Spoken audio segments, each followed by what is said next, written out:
Welcome to the 82nd episode of the Reading and Writing Podcast. I'm your host, Jeff Rutherford. Stay tuned for my interview with historical novelist Elizabeth Loupas. Elizabeth's latest novel is The Flower Reader. Stay tuned for the interview. Welcome back to the Reading and Writing Podcast. My guest today is Elizabeth Loupas, author of the new historical novel, The Flower Reader. Elizabeth, welcome to the podcast. Thank you, Jeff. It's great to be here. Sure. Well, if the listeners haven't heard about The Flower Reader yet, how would you describe your novel? Well, I would describe it as a historical novel with elements of a thriller, a mystery, an adventure, a romance. It's classic historical swashbuckling. Great. Well, as the title alludes, and I'm not sure exactly how to pronounce the character's name, is it Renette? Renette, right. Well, as the title alludes, Renette, the character, can read flowers. Is that something that you came up with, or is there a basis in history for reading flowers? And also, I guess if you could describe it a little bit as well, in case someone hasn't read the novel yet. Okay, well, let me start out by just describing the story a little bit. And Sure. as you say, it's the story of a girl named Marina or Renette Leslie of Grandmuir. This is in 16th century Scotland. And she has a variation of the sight, which is divining the future with flowers. Floromancy, doing magic with flowers, has existed since the beginning of time. I didn't know this when I first came up with the idea. It was one of those jump out of bed in the middle of the night. Oh my gosh, she's going to be able to do magic with flowers. So then I started researching it, and oh my gosh, here's floromancy. Probably the simplest way to describe it is if you have ever taken a daisy and pulled off the petals, he loves me not, he loves me not. That's a form of floromancy. Great. Well, what was the original impetus or idea that led you to write The Flower Reader? Well, I have always been fascinated by Mary, Queen of Scots, and that's kind of where it started. I wanted to write about Mary, and I wanted to write about Mary when she first came back to Scotland from France, before all the tragedies started to happen to her later on, because she actually reigned in Scotland for 4 years as a fairly successful queen before, sadly, her heart led her off into Darnley's toils, and then, it was all downhill from there. And I was also fascinated by the casket letters. And these were letters that may have been forgeries, may not have been forgeries, were used at her trial in England to accuse her of murdering her husband, Darnley. Then they, of course, conveniently disappeared, so no one has ever really been able to know whether they were forged or not forged, and there's this argument has come down through history. But they're called the casket letters because they were discovered in a silver casket. And this particular silver casket plays a large role in the story because I got to thinking, where did this silver casket come from? And what was its history before Mary or someone started putting these letters in it? So everyone in the story wants the silver casket because it has secret documents in it. It has quatrains that Nostradamus wrote privately for Mary of Guise, who was Mary, Queen of Scots' mother, that, tell the future. Nostradamus was like the National Enquirer of his day, telling all the gossip of the rich and famous and all the predicting the future. And he did write private quatrains, private predictions for royalty and for people who could pay him a lot of money for it. So we have these mysterious private quatrains of Nostradamus that everybody in Europe wants to get their hands on because they supposedly reveal what the future of Mary, Queen of Scots' reign in Scotland will be. Right. And given your research about Mary, Queen of Scots, what do you think that most people don't realize or misunderstand about her, in your opinion? The classic dichotomy with Mary, Queen of Scots, and Elizabeth Tudor, Queen Elizabeth I, is that Mary followed her heart while Queen Elizabeth followed her head. But Mary was not as foolish and romantic as people tend to think she was. She was she had been brought up to reign. She had been Queen of France. Unfortunately, the little king died, so she had to find another queenship. She had been born Queen of Scotland, although she had been brought up in France. She was very well educated. She was not a foolish woman by any stretch of the imagination. Now, she made some bad decisions, as we would say in our modern parlance. But in those 4 years, after the time she came back to Scotland, up until the time Lord Darnley came down from England and got her into his toils, she reigned very successfully and managed to keep the Catholic and the Protestant elements of her court balanced, which was no mean feat in those days of the early Reformation. Right. And what was the research process like for you for the Flower Reader? Is it intimidating to start the research, and do you find yourself in the writing? Do you find yourself removing historical details in the editing process, or do you have to end up adding more in? What was that like for you? The research is not intimidating at all because I love it. I have to watch out that I don't spend weeks and weeks just doing nothing but reading old manuscripts and researching and don't actually get any writing done. The researching is fun. I probably usually have to cut stuff out just because, you learn so many fascinating things and you want to put them all in. But of course, the book would be 800 pages long and the story would be pretty darn slow if you put all that stuff in.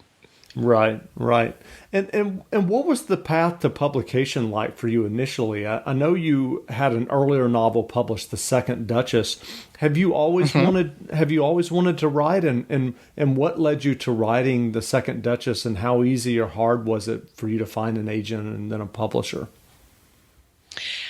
I don't know that I can say that I've always wanted to write. I've always loved reading, and I've always loved kind of telling stories in my head, making up stories. This started when I was a child. My great secret joy was to sneak my parents' adult novels off the bookshelf and go off in a corner somewhere where nobody could see me and read them. And this was, Frank Yerby and Thomas Costain, wonderful old swashbuckling historical fiction, which is kind of out of fashion now.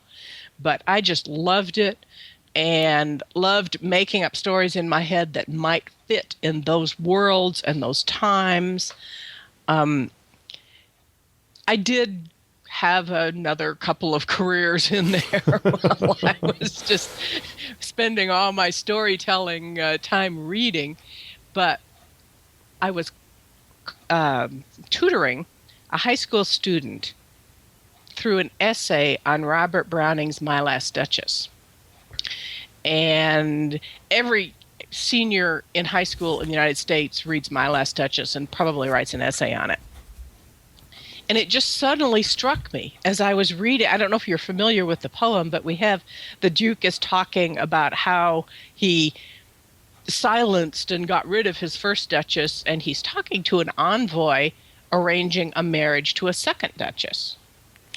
And I thought, what did that second Duchess think about all this? Here she arrived in town, and I'm sure everybody was whispering about what happened to the first Duchess. And it just struck me. It's just one of those ideas that hit you, and you think, I've got to write this. So I started researching it. I thought it was all fictional. I thought Browning had just made it up. Mm-hmm. But I started researching it, and I realized that Browning had used real historical personages, as characters in this poem. So, and we have, the Duke was Alfonso d'Este II, and the first Duchess was Lucrezia de Medici, so we have Medici in there. The second Duchess was Barbara of Austria. So, that got me off on really historical fiction as opposed to just kind of fantasy or romance, because I was learning about these people.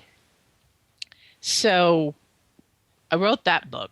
I started it in like spring of 2002 and didn't write. I mean, I would work on it and let it go and work on it and let it go. But finally, I got it finished, and I said to myself, now, Elizabeth, you have got to start sending this out into the world, because that's a very scary thing. Yes. So I started querying in spring of 2008. And, I got a couple of near misses, and I got a few rejections, mostly just silence. I mean, that's the thing these days, is no response means no, so you just get no response at all. Right. But I finally connected with one agent who not only really loved the book, but she and I matched really well in our goals and personalities. And so I signed with her. That would have been in 2009, in February 2009. And she sold the book that summer. So she sold the book fairly quickly to New American Library, to Penguin. Once I had gotten through that whole long process of writing the book and finding an agent. And the agent made me do some revisions. And then once I got an editor at Penguin, she had me do more revisions. And it was scheduled for January 2011. And then at the very last minute got put back 2 months to March 2011 because an opportunity arose to connect it with a promotion to do with the Borgias, the Showtime show. Right. So at Barnes & Noble had these like end caps that would have pictures of Jeremy Irons and stuff in the Borgias. And then they'd have books, if you like the Borgias, here are some books you might like. And so I got to have the second Duchess in that, which was a huge rush to see that. And the connection with the Borgias is kind of tenuous, but Lucrezia Borgia was the Duke of the second Duchess's grandmother. So there was a relationship there. It was Renaissance Italy, close enough, I guess. Exactly. So what has the writing process been like for you for The Flower Reader and the Second Duchess? Do you outline extensively before you sit down and write, or do you write more organically? I'm an outliner. I do outline very extensively. I write detailed outlines. And then the one quirk that I have is that I have to have something on a single page. So I do what I call a line-by-line outline, which is one line for each chapter and maybe 40 chapters. So it all fits. If I do it landscape style, I can get it all on one page. So I can look at it, and there's the whole thing right there on one page. And for some reason, that really helps me to visualize the structure of the book and keep the whole thing in mind as I go. Right. Other than that, it's just you got to write a little bit every day. Yeah. And what tips or advice would you offer for aspiring writers, given your experience with the Second Duchess and now the Flower Reader? Perseverance is probably the biggest thing that we all have to have, because it's a hard row to hoe out there, and lots of the overnight successes that you see have really been toiling away for years and years before they get that overnight success. So you've got to kind of have a vision as to what kind of stories you want to tell, and then you need to stick with it and keep working, keep querying. That kind of feeds into being tough. You got to have a thick skin. You're going to get rejected. Nobody just goes straight to success. So be tough, be flexible, always keep learning, because you never know everything. Sure. And another thing that I think is really important is to keep reading. And that's not always as easy as it sounds, because when I first really seriously started focusing on writing, it was harder for me to just read for pleasure, because I would pick up a book and I'd start taking it apart in my head. Mm-hmm. saying, "Oh well, I wouldn't write it that way," or "Oh my gosh, I'll never write anything as good as that," or it was hard to just read. So I've really worked on it. I have a set time every day at my lunchtime that I got away from my computer and away from my writing, and I always have a book, if not two or three, going, and I read.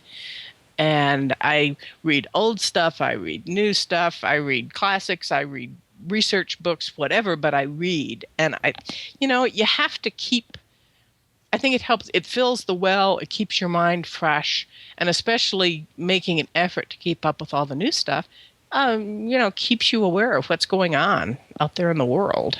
Sure. And that kind of leads into my next question. What books, fiction or nonfiction, have you read lately in the last 6 months to a year that really made an impression on you and that you might recommend? I would recommend anything by Kate Quinn, who writes historical fiction set in the Roman Empire. Mm-hmm. I just finished reading her Empress of the Seven Hills, which released on the same day that Flower Reader released. But that was her third book. She's written two others. They're all wonderful. So if you like historical fiction, you will love Kate Quinn. Michelle Moran is another one. She's written some set in ancient Egypt. Her more recent one is Madame Tussaud, Tussaud, the wax museum lady, and, her life and how she came to be what she was. I love Cecilia Holland. I've read Cecilia Holland for many, many years, and she had kind of, I don't know if she had stopped writing for a while, but just hadn't had as much stuff published for a while. But now she's been writing new stuff. And, Cecilia Holland is one of my great idols in the writing world. And another is Dorothy Dennett. So that's kind of historical fiction. Let me think. Mystery. I like mystery. I like historical mystery. I love C.S. Harris. Margaret Fraser is wonderful. Ariana Franklin, who sadly died last year, so we won't have any more of her wonderful Mistress of the Art of Death books, but they were terrific. I like P.D. James, for contemporary mystery. Mm-hmm. And I'm kind of an Anglophile in a way, and I like books that are kind of everyday life in England. A strange taste of mine, but Angela Thurkel and E.F. Benson, the Lucia books, E.M. Delafield, The Diary of a Provincial Lady. Oh, those are my comfort books. I can just sit and lap those up, and they make me feel so much better about life. That's great. That's great. Well, where can people find you online?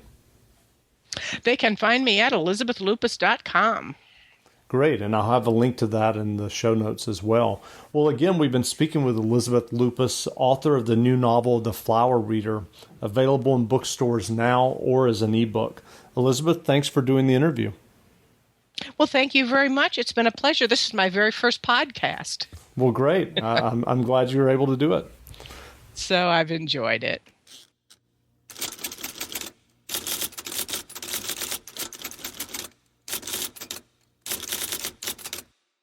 Excited for a road trip? Start it off right with auto coverage from American Family Insurance.